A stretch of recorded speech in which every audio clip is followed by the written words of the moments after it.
Colossenses, capítulo 3, nós vamos ler, não agora, do versículo 5 até o versículo de número 11. Mas antes de nós fazermos a leitura do texto, deixa eu contar uma coisa para você. Na verdade, deixa eu começar com uma pergunta. Você guarda coisas antigas em algum lugar na sua casa? Você tem fotos, filmagens, diários guardados ou coisas desse tipo? Bem, eu tenho algumas coisas guardadas, essas coisas são roupas. Eu gosto, me apego a algumas roupas. A questão é que, desde o casamento com a Rebeca, eu tenho passado por uma luta complicada. É porque desde que eu casei, eu comecei a perceber mais intensamente o desejo da Rebeca e a comissão que ela deu para ela mesma, a missão que ela em si mesma estabeleceu, que de pegar as minhas roupas velhas e dar um fim proveitoso para elas. Mas não é só a ideia de uma roupa velha. Ela tem dois conceitos para a roupa. Ela tem, aliás, três. A roupa normal, a roupa que você compra, que você usa normalmente, a roupa de sair. A roupa nabaia. A roupa nabaia é aquela que não serve mais para sair, mas só para ficar em casa. E a roupa sambada. A roupa sambada é aquela roupa que não serve nem para sair, nem para ficar em casa e só é usada para você dormir. Fora essas roupas, ela tem as roupas desgastadas ou furadas, que ela considera as roupas velhas. São essas as que ela quer jogar. Parte do esforço dela para jogar essas roupas fora é tentar me convencer que elas não servem mais. Que elas não servem para mais, para o objetivo, para aquilo para as quais elas foram feitas. Outra parte do esforço é pegar uma sacola, todas as roupas dentro e colocar pertinho da porta, para quando eu chegar eu tomar aquele susto. E ela dizer, escolhe para ver quais que ficam, mas eu vou dar para doação. Eu acho que dizer para doação também é para quebrar meu coração, né? Porque se ela diz, vou jogar fora, eu disse, não, mas é para doação. Eu disse, não, para doação vai. Bem, lembro de uma vez, ela veio e questionou, né? Me questionou uma roupa, uma certa blusa regata que eu tinha guardado lá no fundo do armário. Essa roupa foi assinada pelos meus colegas na 8ª série, logo depois que a gente saiu do ensino fundamental, tem 18 anos. E assim, quando ela disse, o que é que eu faço com isso? Eu olhei para ela e disse, respeita a minha história. É 18 anos de história.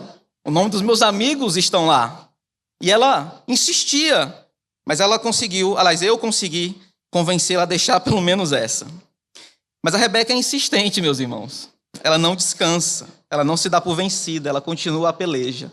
Ela continua insistindo para que as roupas velhas, não assambadas, e nem as roupas da baia, sejam jogadas fora.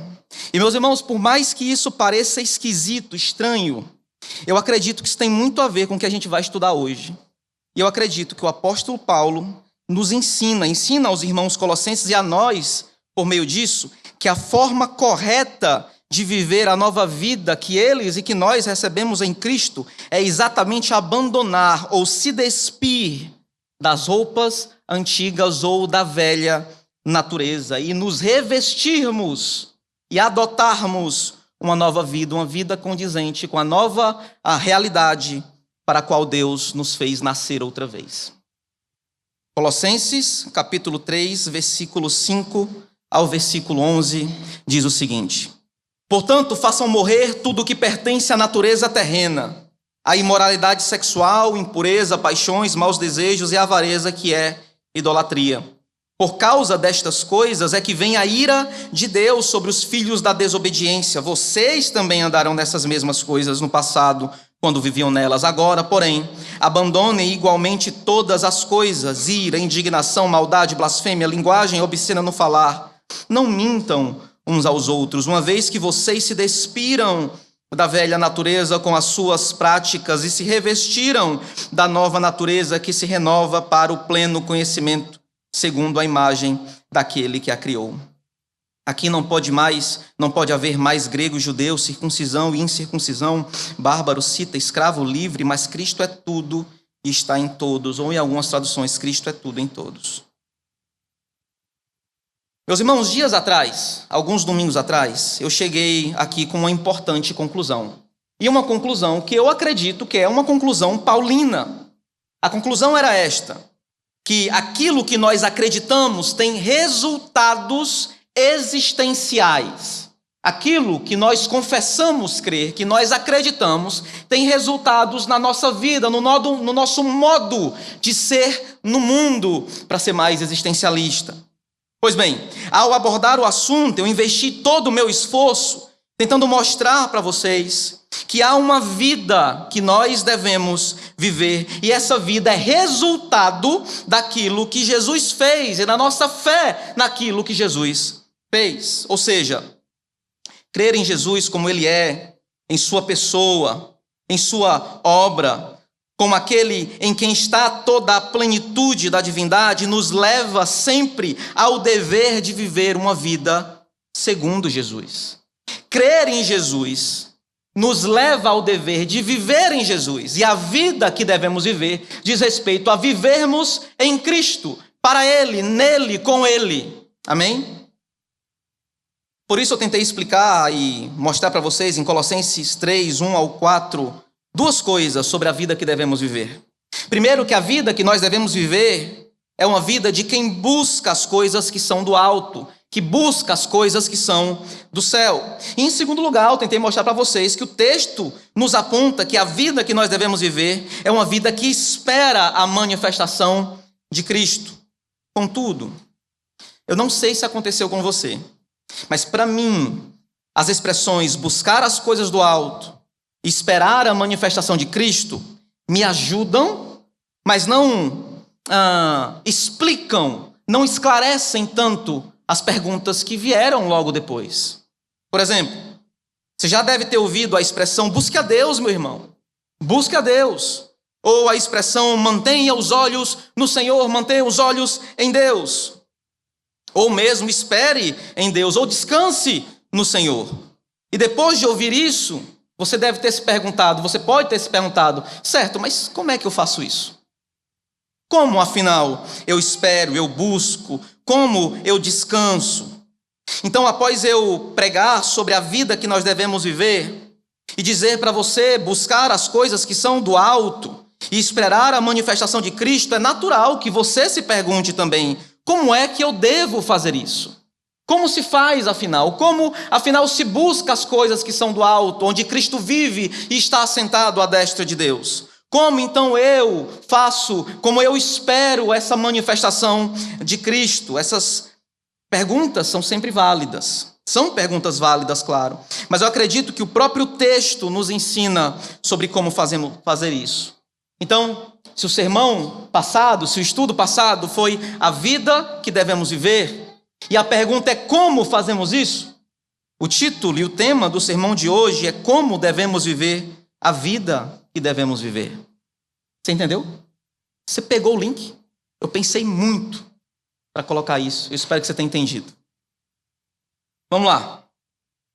O que eu quero dizer é que, como implicação dessa busca que nós temos a Cristo, dessas coisas do alto que nós buscamos, como implicação direta dessa nossa espera pela manifestação de Cristo e pela glória que nós mesmos receberemos quando Cristo for glorificado, que o resultado disso é santificação, que o resultado disso é santidade, que o resultado disso é o progresso por meio da fé que temos.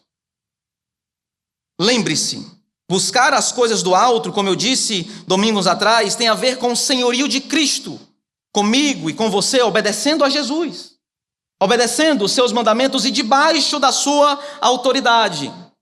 E esperar a manifestação de Cristo tem a ver com a glorificação, a vinda de Cristo, a sua manifestação será também a nossa manifestação. E assim, quando nós vemos Ele como Ele é, nós seremos semelhantes a Ele. Então a ideia aqui é de que as implicações diretas para essas coisas é uma só: santidade.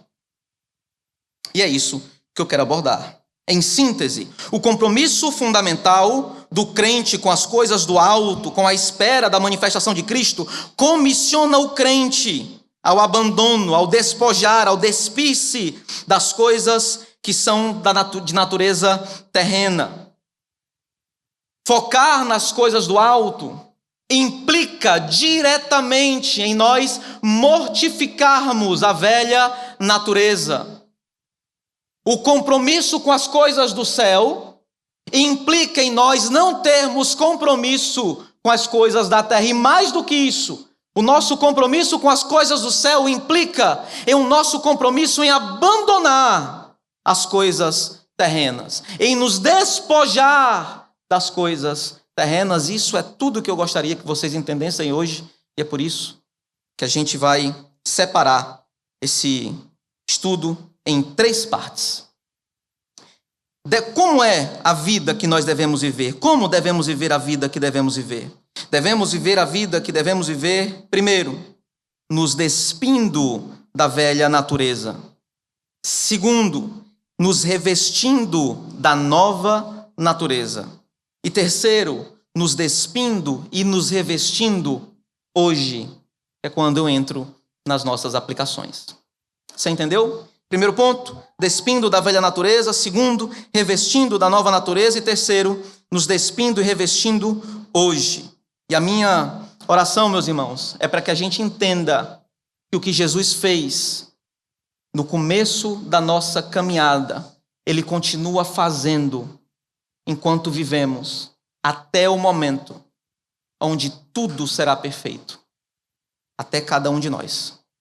Amém? Versículo de número 1. Como devemos viver a vida que devemos viver? Em primeiro lugar, nos despindo da velha natureza.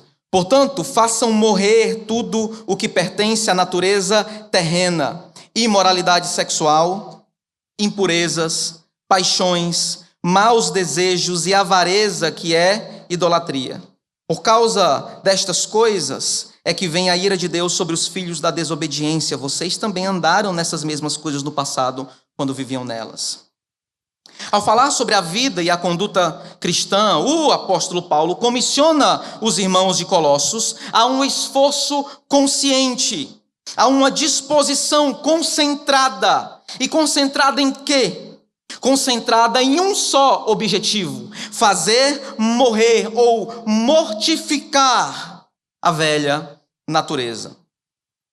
O objetivo de Paulo é que aqueles irmãos entendam, assim como eu e você devemos entender, que diante do compromisso fundamental que temos com Cristo, a nossa atitude concentrada deve estar focada, fixa em mortificar e fazer morrer a velha natureza.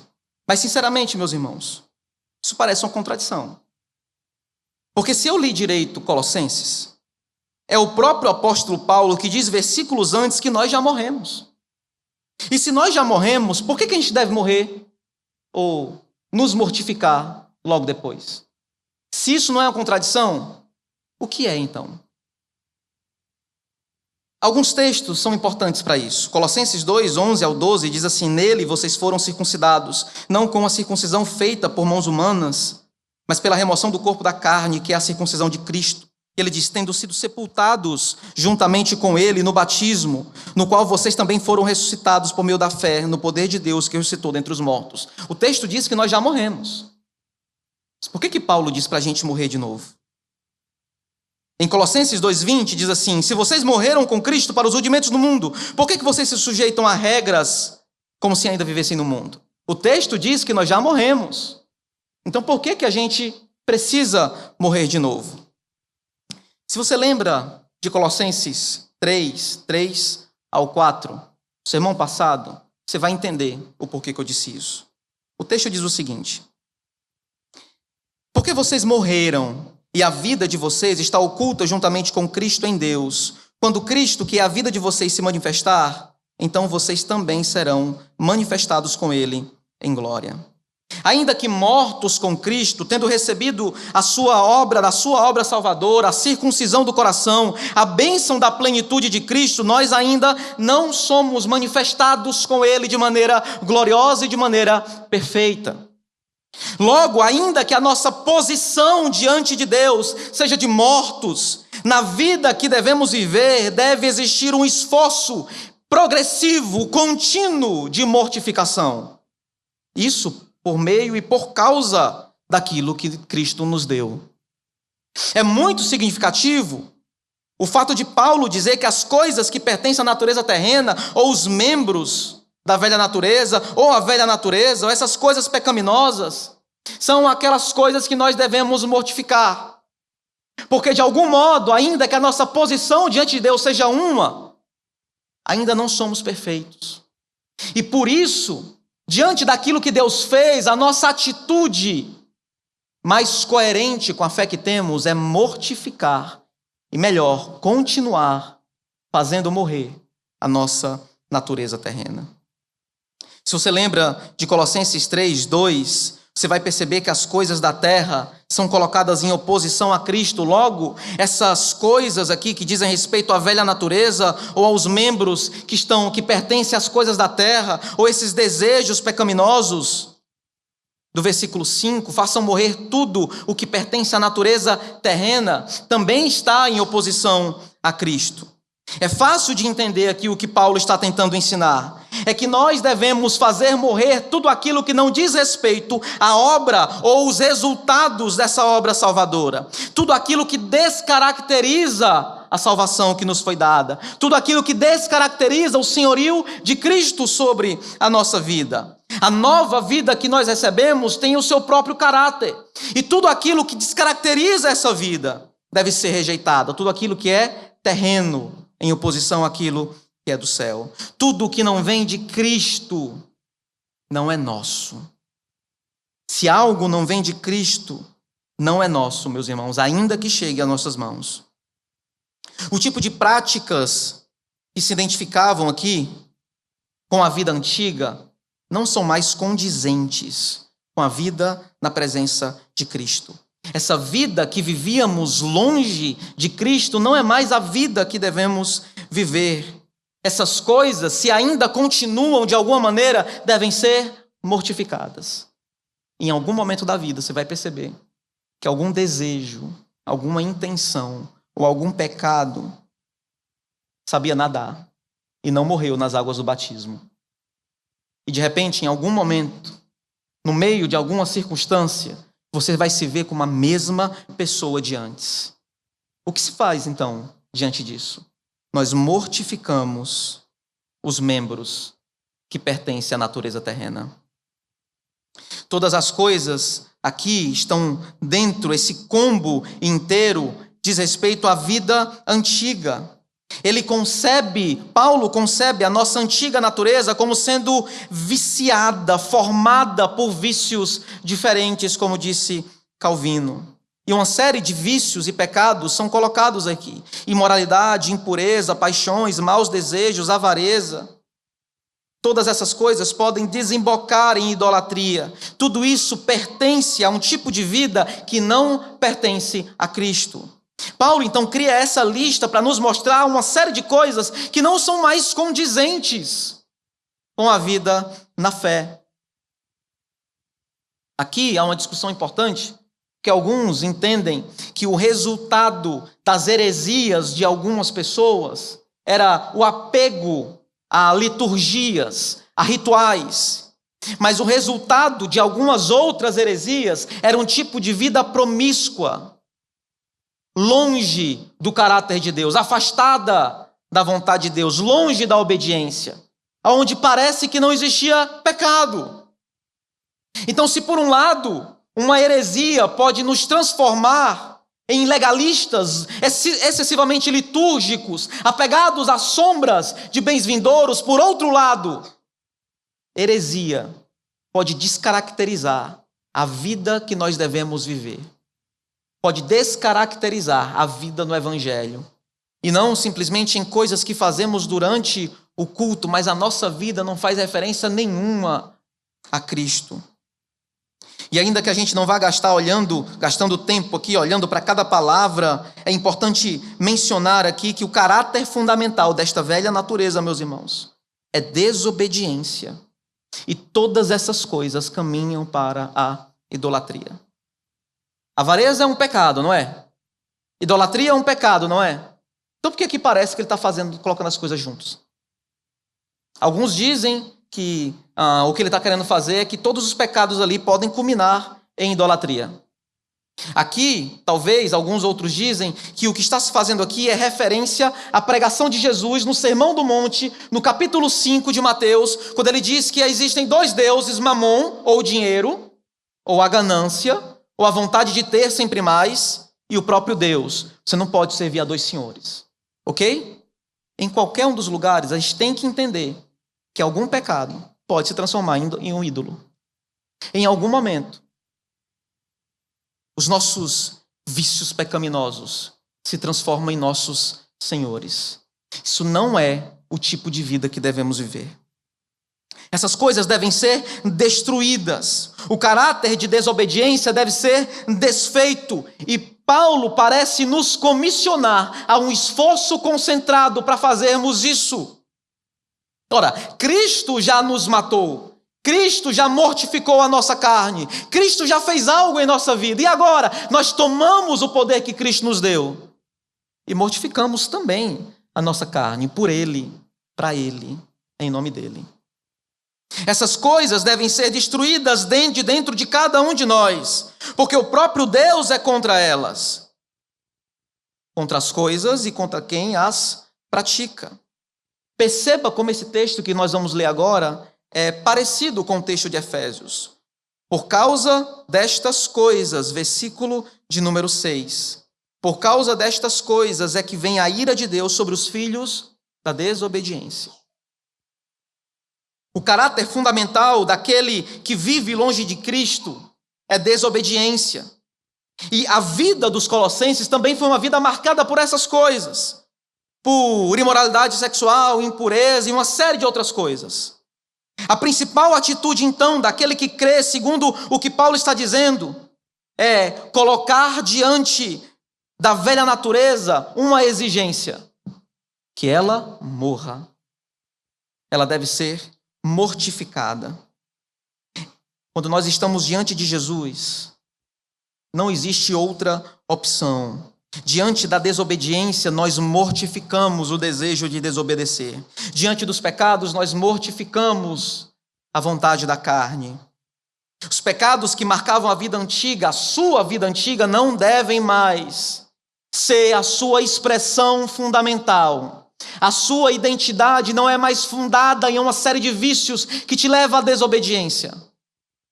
A minha vida e a sua vida agora deve ser marcada por algo novo. Não mais pelas coisas que são da terra. Paulo dá continuidade aqui às ordens dele para enfatizar o modo como devemos viver, a vida que nós devemos viver. Ele adiciona um termo novo. Ele coloca a palavra abandonar ou despojar a partir do versículo de número 8. E ele diz: abandonem igualmente todas estas coisas, ira, indignação, maldade, blasfêmia, linguagem obscena no falar. Ele diz: não mintam uns aos outros, uma vez que vocês se despiram da velha natureza com as suas práticas.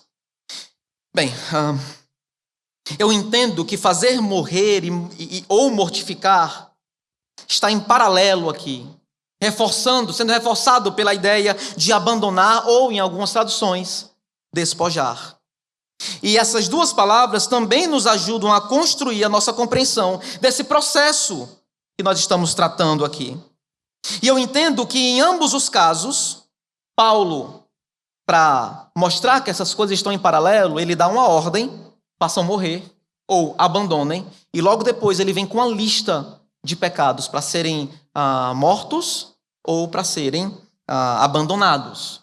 Então, eu entendo aqui nesse sentido que morrer e abandonar são semelhantes aqui. Constroem para a gente o mesmo cenário. E essa lista de pecados que ele dá não são todos os pecados possíveis na nossa vida.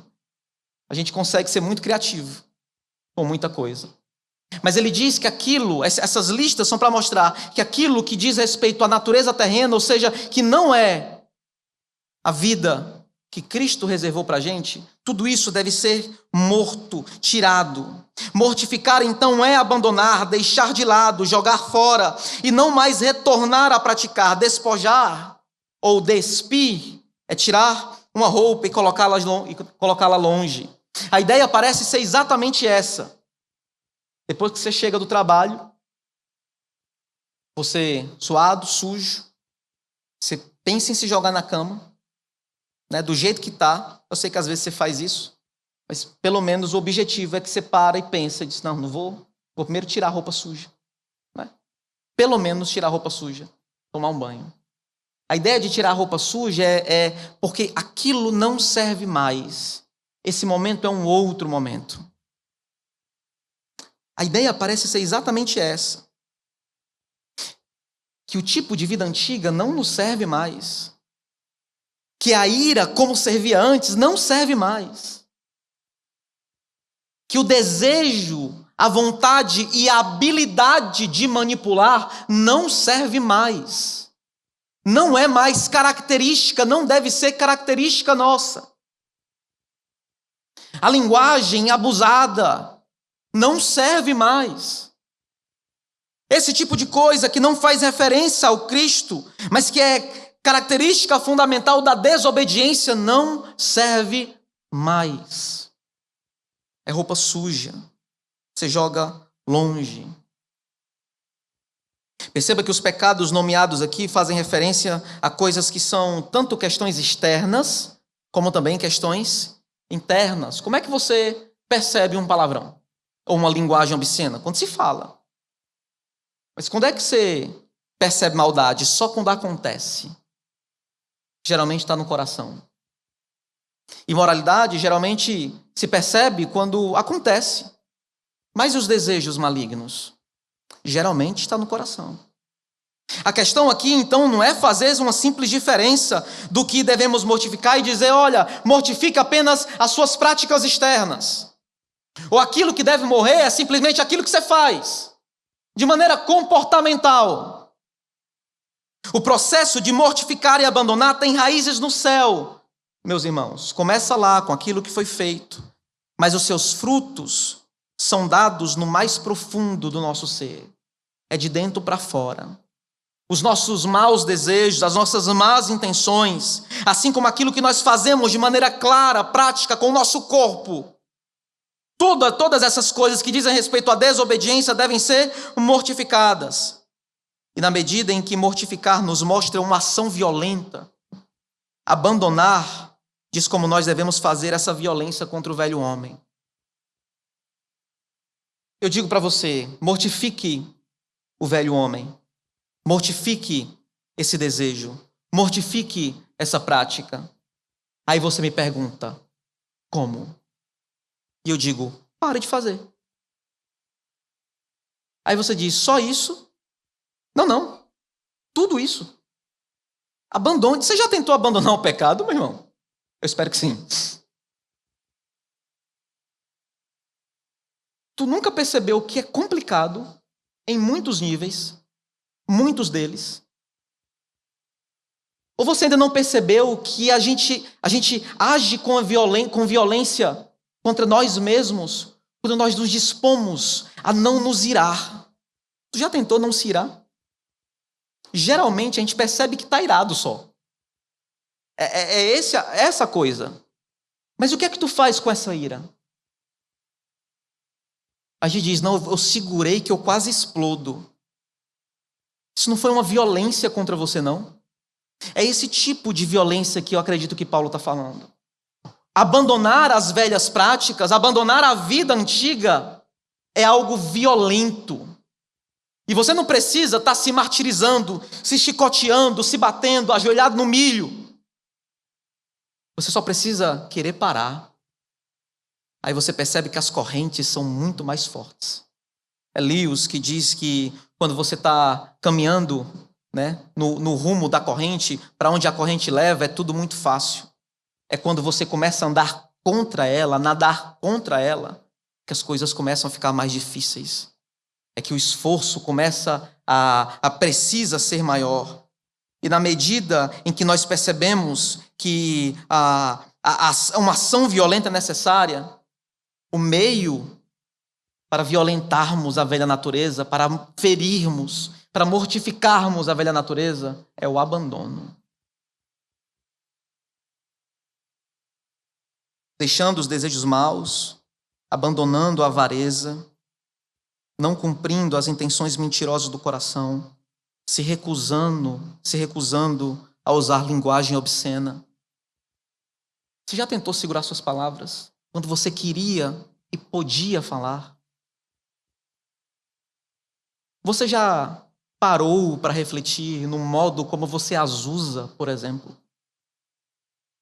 Tente parar. E você percebe que vai ser absurdamente doloroso. Porque em algum momento, a gente construiu parte da nossa própria identidade em cima de pecado. Em cima da miséria que nós vivíamos antes.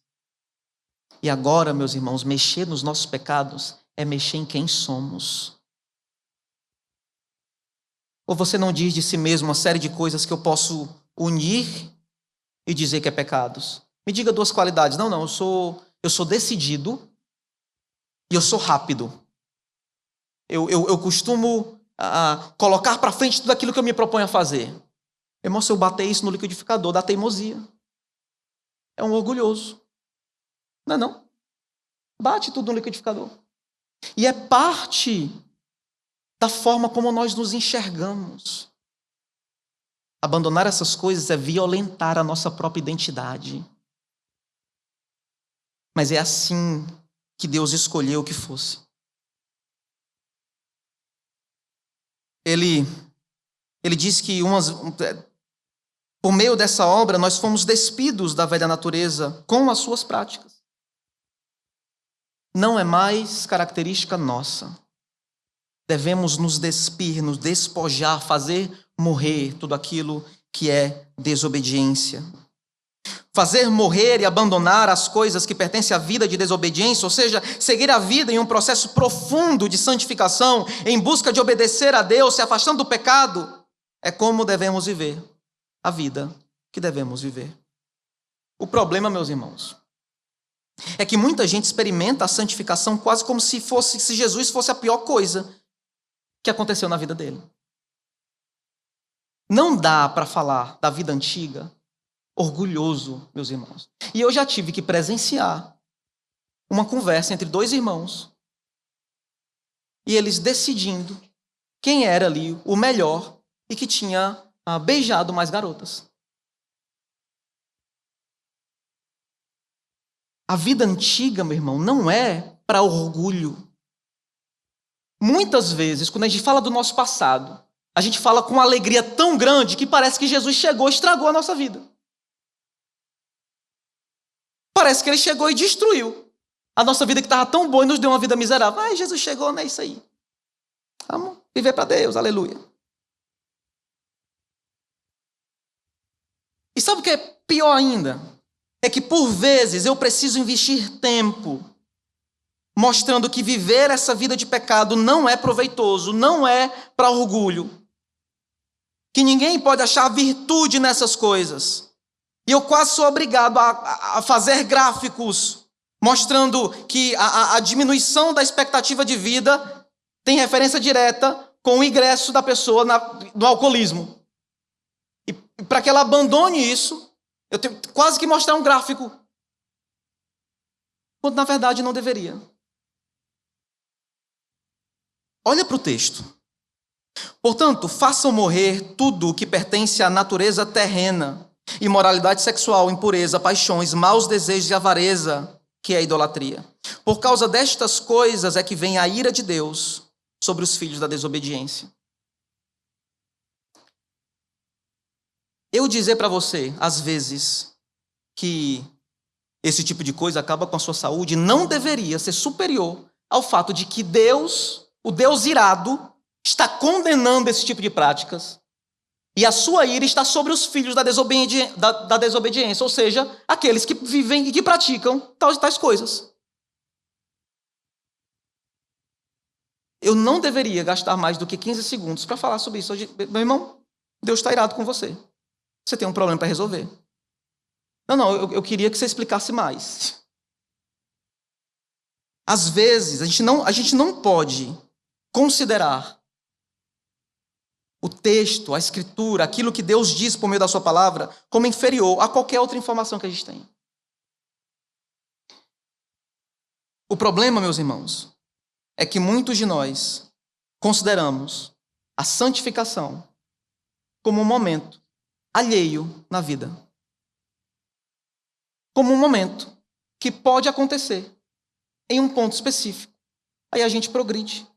E depois espera acontecer em outro momento específico, quando estiver muito atribulado. O texto não diz isso. Há uma vida que devemos viver e há um modo para nós vivermos essa vida, e isso diz respeito a progresso, a constância, a estarmos vivendo de maneira concentrada. E os motivos de Deus deveriam ser mais importantes do que os nossos motivos. Sabe outro problema, meus irmãos? É que muita gente ainda hoje experimenta a santificação como se fosse uma culpa necessária. E é quase como o pastor, como se o pastor e o discipulador, ou a igreja, ou a religião, fosse culpado pelo processo de santificação. Não é incomum ouvir de algumas pessoas que ele ou ela teve que parar alguma coisa porque o pastor mandou. Não é incomum que coloquem nas costas da religião a necessidade ou a comissão de mortificar, fazer morrer, despojar, despir, abandonar tudo aquilo que não é resultado da fé em Cristo. Essas coisas dizem respeito à fé e não simplesmente ao que eu acho ou ao que eu quero que você faça. Quando eu mostro um texto, eu não espero que você me obedeça. Eu espero que você obedeça a Deus, ao que Ele está dizendo. Quando eu não tenho uma opinião clara, eu digo, eu acho.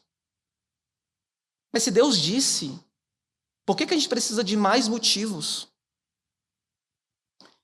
Você já ouviu aquela de que existe na Bíblia 365, como é? Te confortes, não é? Não temas. Já ouviu? É bem menos. Mas de quantos a gente precisava, afinal? Porque foi Deus que disse. Não. Você precisa ler 365 não temas para não temer? Ou você precisa lembrar daquilo que Deus disse uma vez? Porque Ele vela pela sua palavra para cumpri-la? Não, eu preciso de 8 textos para mostrar que eu devo parar de ter relacionamento sexual com a minha namorada. Não. Basta um. Bastava uma pregação sobre fogo no parquinho. Não precisava dar 5, dar 6, 7. Não, tanto faz, né? Não é incomum que pareça que Jesus estragou a vida das pessoas e que o processo de santificação seja visto como um passageiro indesejado. Eu já confessei Jesus, mas para que eu vou mexer aí? Porque isso faz parte do caminho na fé, meus irmãos. Tem coisa dentro de nós que só durante a caminhada vai ser exposta, tratada e curada. Devemos viver a vida que devemos viver, nos despojando da velha natureza, das práticas da velha natureza, da vida de desobediência. Buscar Jesus, esperar por Jesus é nos manter concentrados no processo de santificação. Seguir amadurecendo e crescendo em Cristo, seguir buscando, focado na obediência, seguindo o caminho que Deus nos deu. Quando alguém disser, busque a Deus, meu irmão, isso pode significar também que você precisa se santificar. Que você precisa viver o que você tem vivido em obediência. Que aquilo que acontece na sua vida, aquilo que você sente, pensa ou quer, não pode ser usado para pecar. Não pode ser usado para desobedecer. Não importa quanto esteja valendo, valha, sei lá. E neste ponto, a gente precisa parar e pensar. Até onde nós estamos vivendo como deveríamos viver? Até onde eu e você aceitamos que esse processo continue? Até onde nos é lícito, ou me é lícito algum outro pastor tocar na sua vida? Você sempre vai esconder tudo aquilo que você quiser esconder. Sempre. Você sempre vai conseguir. É uma dica para você. Você sempre consegue.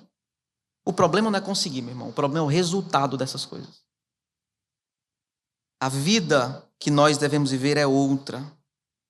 E é neste ponto, após compreendermos que é necessário nos despir da velha natureza, devemos também lembrar que nos revestir da nova é necessário. Então, se em primeiro lugar, a resposta para como devemos viver a vida que devemos viver é nos despindo da velha natureza, a segunda resposta como devemos viver a vida que devemos viver é nos revestindo da nova. Se por um lado você abandona a velha, por outro você adota uma nova forma de viver. Olhe para o versículo de número 9 e vamos fazer a leitura. Não mintam uns aos outros, uma vez que vocês se despiram da velha natureza com as suas práticas e se revestiram da nova natureza que se renova para o pleno conhecimento segundo a imagem daquele que a criou. Aqui não pode haver mais grego e judeu, circuncisão, incircuncisão, bárbaro, cita, escravo, livre, mas Cristo é tudo e está em todos. Paulo agora completa as suas palavras dizendo que a vida daquele que vive Jesus é tanto marcada por um despojar como por um revestir, que na medida em que se segue conhecendo a Deus, vai tomando contornos mais aperfeiçoados. E o processo em processo de transformação. E esse vai se transformando em algo mais parecido, em alguém mais parecido, mais semelhante ao próprio Deus que o criou. É que esse processo de despir tem um complemento, que é se revestir. E esse processo de despir e revestir diz respeito a eu e você, como crentes e confiando no Senhor, nos aproximarmos e sermos mais semelhantes ao caráter do próprio Deus. Semelhantes ao próprio Deus. Então aqui a nova natureza está em oposição à velha natureza e carrega também novos hábitos. E não só novos hábitos, mas também um novo destino. Paulo diz que revestir da nova natureza é uma renovação vivida a partir do conhecimento constantemente aprofundado que temos daquele que nos criou, ou seja, Deus. É como se Paulo estivesse dizendo o seguinte: vocês conheceram a Deus? A resposta é: conhecemos. Então sejam renovados por esse conhecimento. Vocês não conheceram o Senhor? Conhecemos. Então por que a vida de vocês agora não é nova? Sejam novas pessoas. Conhecer a Deus, então, pelo texto, parece ter a ver com o advento da nova natureza. E se nós aprendemos algo em Colossenses, é que essa nova natureza só pode ser vivida mediante a fé em Cristo. O que eu estou querendo dizer? É que conhecer a Deus só é possível para aqueles que provaram do dom gracioso da salvação. É que apenas aqueles que desfrutaram de um Cristo pleno e salvador é que podem dizer que receberam da plenitude de Cristo. São esses que podem dizer que conheceram a Deus, que conhecem a Deus. A nova natureza só é vivida diante do Deus que conhecemos a partir de Cristo. E isso, meus irmãos, não tem a ver com conhecer a Deus na cabeça, em ler teologia sistemática, vir no culto no domingo. Tem a ver com uma vida integralmente voltada para o Senhor. Deixa eu lembrar vocês de alguns termos. Colossenses 2, 11 e 12. Nele também vocês foram circuncidados, não com uma circuncisão feita por mãos humanas, mas pela remoção do corpo da carne, que é a circuncisão de Cristo, tendo sido sepultados juntamente com ele no batismo, no qual vocês também foram ressuscitados por meio da fé no poder de Deus que o ressuscitou dentre os mortos. Há um coração circuncidado. João 3,3 diz que Jesus respondeu: em verdade lhes digo, que se alguém não nascer de novo, não pode ver o reino de Deus. O que eu quero dizer com isso? É que essa renovação, essa nova vida, parece ser algo vivida, essa renovação que nos é dada por meio do conhecimento, parece ser algo vivido de maneira constante, progressiva. E isso começa quando nós conhecemos o próprio Deus por meio de Jesus. Está entendendo? Ou seja, quem não tem esse compromisso fundamental com Cristo, ou seja, não crê, não acredita, se afasta da fé ou vive em desobediência, não pode afirmar que conhece a Deus, porque conhecer a Deus diz respeito diretamente a uma renovação do novo homem, a viver uma nova vida. Não há vida na fé sem os compromissos da fé. Não há uma vida como salvo sem que você leve uma vida de salvo. A vida dessa nova natureza aponta, como eu disse, para um destino totalmente diferente para o qual apontava a velha natureza. Se a velha natureza aponta para a condenação, para a ira de Deus, a nova aponta para a semelhança com Deus, para as coisas que são do alto. O texto diz: e se revestiram da nova natureza que se renova para o pleno conhecimento, segundo a imagem daquele que a criou. Ser imagem de Deus, ou ser imagem daquele que a criou, rapidamente deve nos levar ao Gênesis. Rapidamente deve nos levar ao momento em que o homem e a mulher, ao ser humano, a que o ser humano foi criado. E o texto diz o seguinte: disse Deus, Gênesis 1, 26 e 27. Eu cortei no meio. E disse Deus: façamos o ser humano a nossa imagem, conforme a nossa semelhança. Assim Deus criou o ser humano à sua imagem, a imagem de Deus os criou, homem e mulher os criou.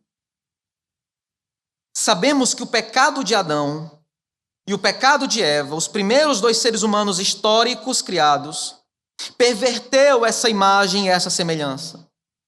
E essa perversão também é vivida por todos aqueles outros que vieram depois deles, ou vieram deles.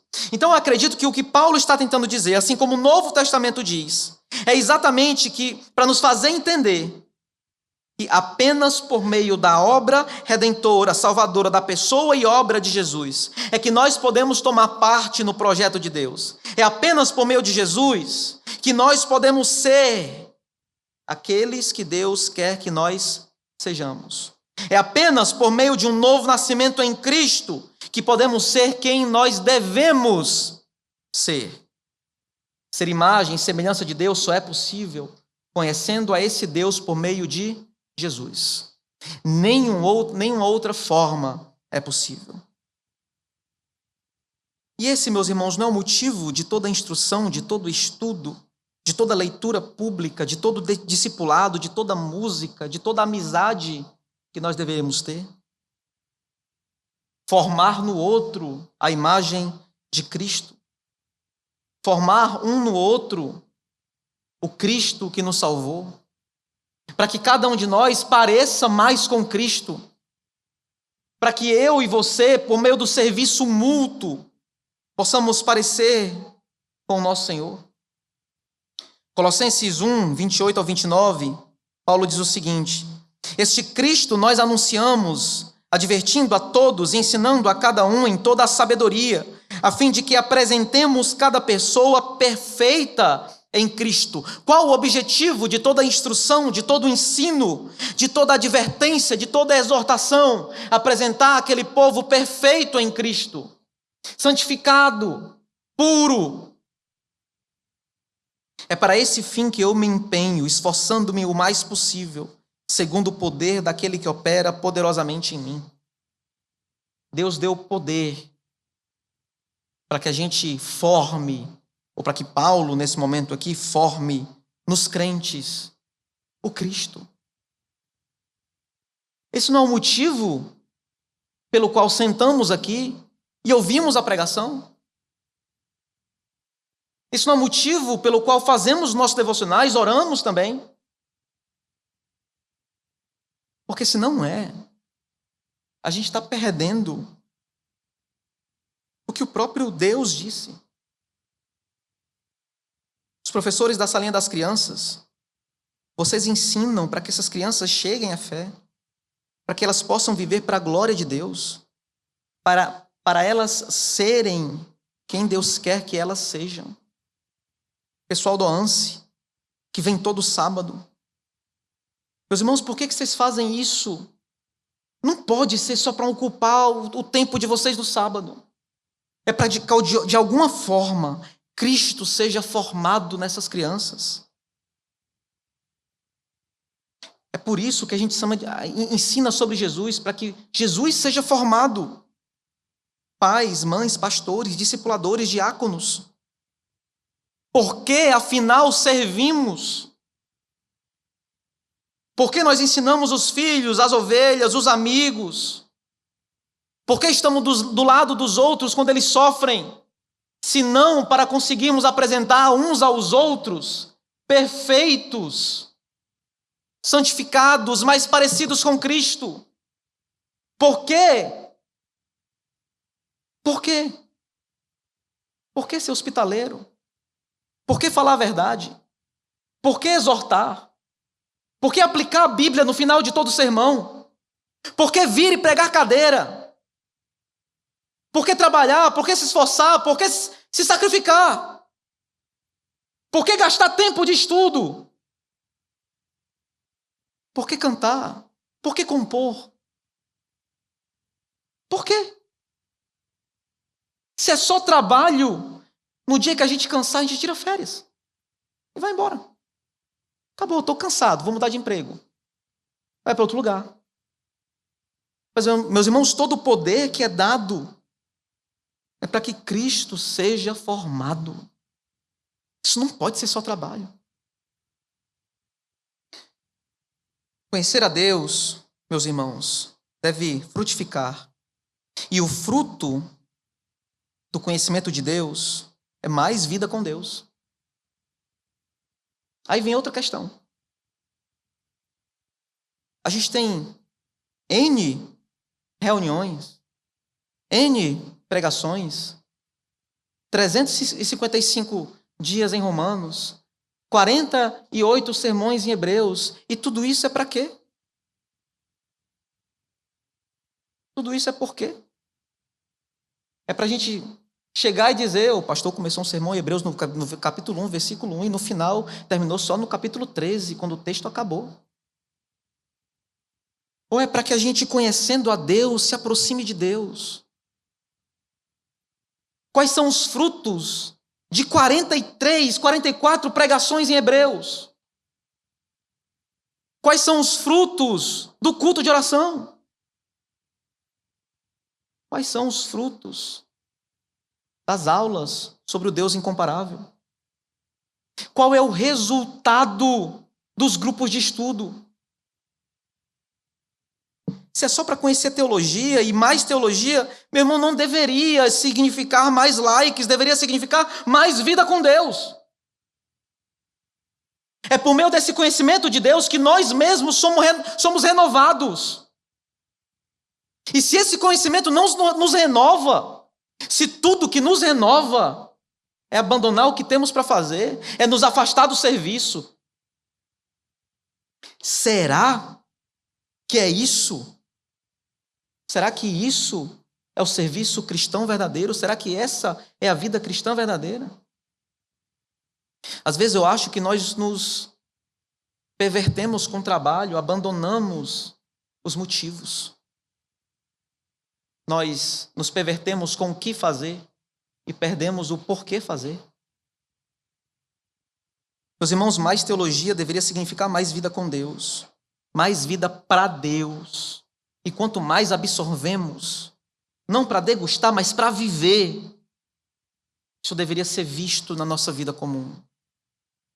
Quando a gente prega sobre paciência, o que é que você espera que Deus quer que você faça quando você está na fila, ou quando você leva uma fechada de um carro, ou quando você está no engarrafamento? Quando a gente prega sobre amor, o que é que você espera que Deus espera de você? O que é que você acha que Deus espera de você diante daquele que acabou de lhe magoar?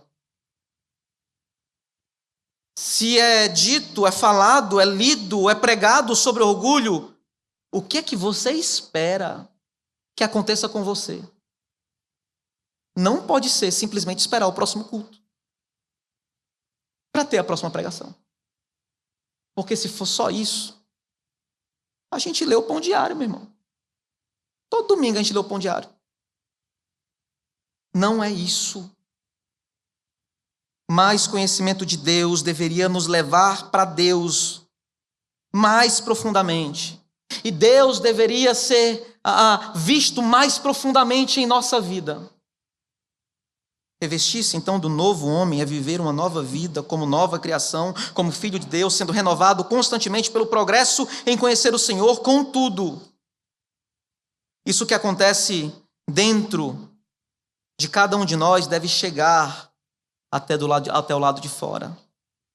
Deve chegar a um tipo de vida que leva em consideração as coisas do céu e não qualquer outro tipo de diferença.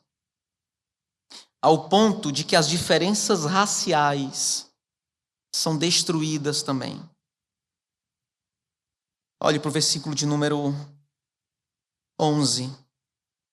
Aqui, e quando ele diz aqui, ele está falando na nova natureza. Aqui não pode haver mais grego e judeu, circuncisão e incircuncisão, bárbaro, cita, escravo, livre, mas Cristo é tudo e está em todos. Paulo constrói aqui uma série de distinções entre dois elementos, grego e judeu, circuncisão e incircuncisão, bárbaro, cita, escravo e livre. E mais uma vez, eu não vou ficar aqui investindo tempo falando sobre cada elemento, cada nacionalidade, ou cada cultura, ou cada estado, condição aqui. Eu acho que não vale a pena para agora. Mas o que vale a pena é exatamente o argumento central de Colossenses e esse texto dentro dele. Esses termos aqui organizados dão a entender uma série de questões morais, culturais, religiosas, sociais e geográficas que são importantes dentro do argumento central de Colossenses, que é a plenitude de Cristo. Então eu entendo aqui que essas alusões têm a ver com as heresias que estavam sendo pregadas e ensinadas ali, bem como neste momento com os resultados da fé verdadeira em Cristo. O que eu entendo que Paulo está dizendo aqui é que as diferenças culturais, religiosas, étnicas, não são nada diante de Cristo. É que a nova natureza é nova natureza para todos aqueles que morreram em Jesus e que vivem agora para Ele. É que nenhuma cultura ou religião vai ter algo tão sublime que possa ser acrescentado ao Evangelho. A circuncisão não, é sombra de bem-vindouro. Filosofias vãs, sutis, filosofia grega, não é sublime o suficiente para completar a mensagem do Evangelho. Cristo é pleno. Logo, todas as nações recebem dele e não dão para ele. A cultura brasileira não vai ensinar a Deus a fazer as coisas. Nós não vamos ajudar o Senhor com as nossas dicas sobre religião. Nenhuma cultura pode, nenhum povo pode, nenhuma condição deveria ser relevante o suficiente. Cristo é tudo, está em todos. Não há mais distinções. Cristo é pleno e é tudo o que temos em todos nós. Ou seja, não importa qual a sua condição, nacionalidade, cultura, Cristo é a resposta para você. Não importa aonde você nasceu, no interior, perto da serra, em Fortaleza, Cristo é a resposta para você. Não importa se você tem a nacionalidade italiana, se você é do Rio de Janeiro, ou se você é de outro lugar, Cristo é a resposta para você.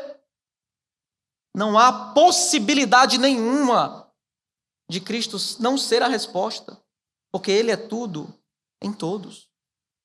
Ele é suficiente e não há nenhuma cultura, nenhuma religiosidade étnica que possa dar a Cristo algo que Ele não tenha, como se Ele não fosse suficiente. Isso nos ajuda a pensar, meus irmãos, até em apologética. Porque se o resultado da fé verdadeira é vida sem distinções, quando a gente faz distinções aqui, a gente dá lugar para a heresia. A gente dá lugar para a mentira.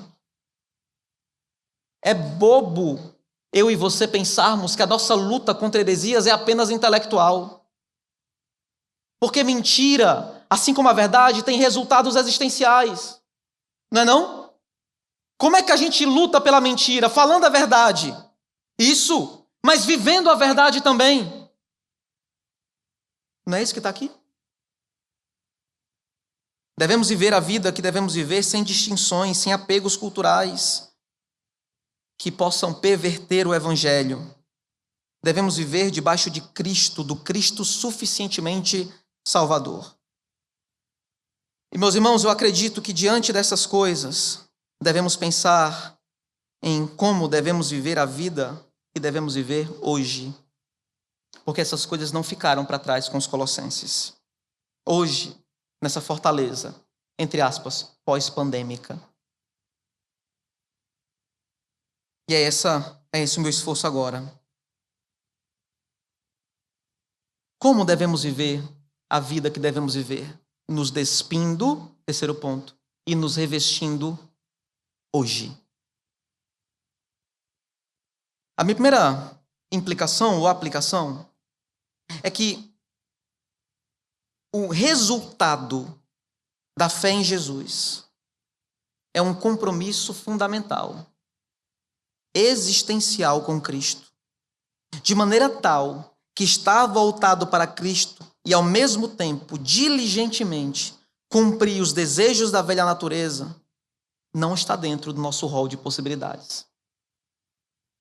Infelizmente, vivemos em uma época em que dizer que acredita em Cristo não acarreta em nenhuma consequência. Dizer que crê em Jesus é simplesmente uma confissão vazia. Dizer que tem fé em Cristo não traz nenhuma exigência. É como se a nossa fé não tivesse resultados. E a nossa vida pode ser levada de qualquer maneira. O texto não diz isso. Se você diz que acredita em Jesus, há um compromisso fundamental no seu coração. Você é comissionado a fazer morrer a velha natureza. Você não vai conseguir viver dizendo que ama a Cristo e apegado aos mesmos vícios de sempre.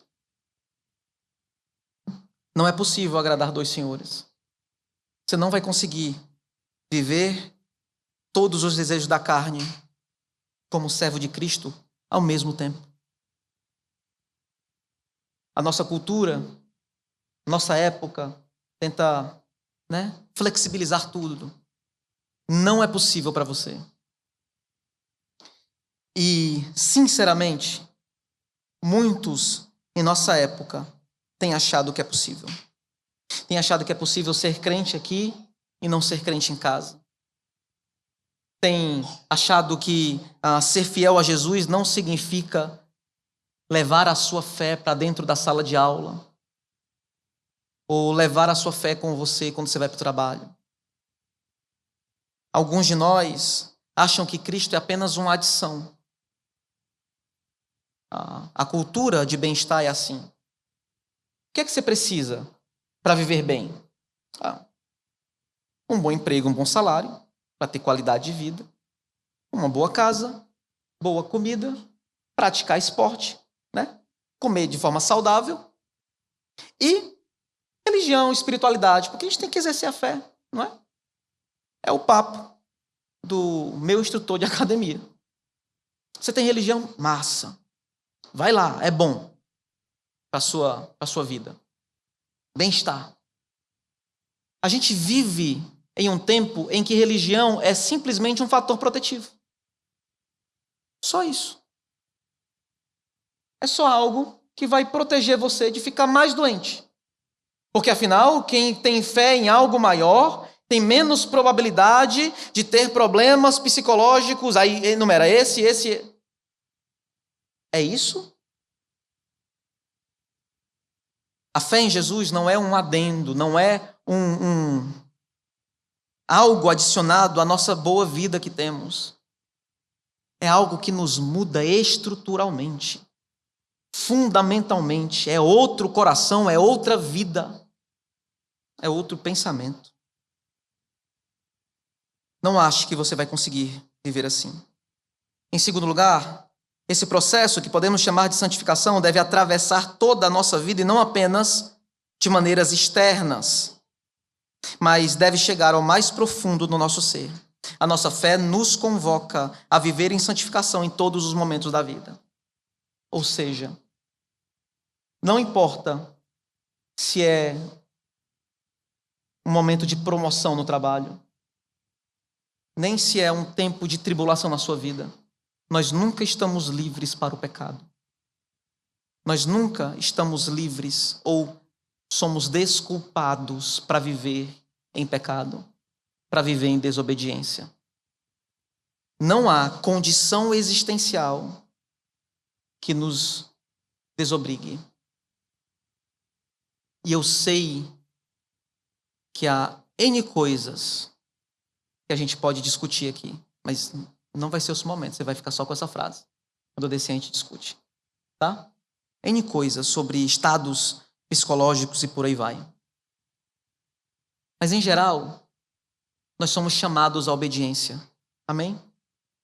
E como chamados à obediência, nós não somos desobrigados só porque sofremos. Você, só porque está doendo dentro de você, você não é desobrigada ou desobrigado a agir de maneira mais amorosa com o outro. Não é porque eu falei alto que tu vai ter que falar alto. Entendeu? Não é porque alguém se irou que eu vou mirar, isso me desobriga. A gente usa o pecado do outro para dar vazão ao nosso pecado. Circunstâncias e condições aqui, assim, não nos desobrigam. Você não está mais, você não é permitido para você fazer esse tipo de coisa. Você entende isso? Então, meu irmão, não use o seu sofrimento como desculpa para o pecado. Não use as suas angústias para justificar a sua arrogância. Não use a sua dor para justificar qualquer outra coisa que você possa fazer em desobediência a Deus. Nós não estamos desobrigados da obediência. Em terceiro lugar, para uma cultura cuja religião é a própria personalidade, Cristo, como fundamento de quem nós somos, deve nos apontar uma nova identidade, não mais fundada em nós mesmos, mas fundada em Cristo. Nós, segundo o conhecimento que temos de Deus, crescemos segundo a imagem daquele que nos criou. Não é assim que está escrito? Ou seja, quem eu sou e em quem eu me transformo tem a ver com quem Deus é e não comigo mesmo. Isso é um problema enorme para quem cultua a própria personalidade. Porque não há, em nenhum momento, segurança para você viver a sua autoexpressão de maneira desenfreada. Tudo aquilo que nós somos é fundado em Jesus. Estamos falando de identidades e personalidades redimidas. Não coloque culpa na sua personalidade. Nós somos e devemos ser aquilo que Deus faz de nós. A nossa vida responde a quem Deus é. Nós não somos mais autorreferenciados. Ok? Isso diz respeito a quem nós somos de maneira fundamental. E por fim, Se você veio para cá, está vivendo uma vida de desobediência, se você se considera crente, mas está vivendo uma vida de desobediência, se você não crê em Jesus, está vivendo uma vida de desobediência, deixe-me lembrar você de que há ira sobre você. Não apenas sobre as suas práticas, mas sobre você que pratica tais coisas. A ira de Deus está sobre você. O Deus irado está lançando ira sobre você. E cedo ou tarde, você irá perceber. A minha oração é que você possa, lembrando e sabendo disso, se arrepender. Arrependa-se. Procure um dos pastores. Nós podemos orar juntos, conversar sobre isso. Mas, meus irmãos, a vida que fomos chamados para viver não é essa. Lembrem-se, há um Deus que nos chama e que nos comissiona a viver segundo Ele. Amém? Vamos orar. Deus, que o Senhor seja louvado, que o Teu nome seja engrandecido. Não há outro que seja suficientemente grande para receber adoração. Que o Senhor nos apontando a nova vida, nos dando em Jesus essa nova vida, que o Senhor mesmo seja glorificado em tudo isso. Mas que nós, como os Teus filhos, não nos afastemos dessas verdades. Que lembremos que devemos viver segundo as Tuas verdades, despojando a velha natureza e nos revestindo da nova. Que toda honra e toda glória seja Tua e obrigado por todas as Tuas graciosas bênçãos. Que o Senhor nos ajude a viver aquilo que o Senhor quer que nós vivamos. Amém.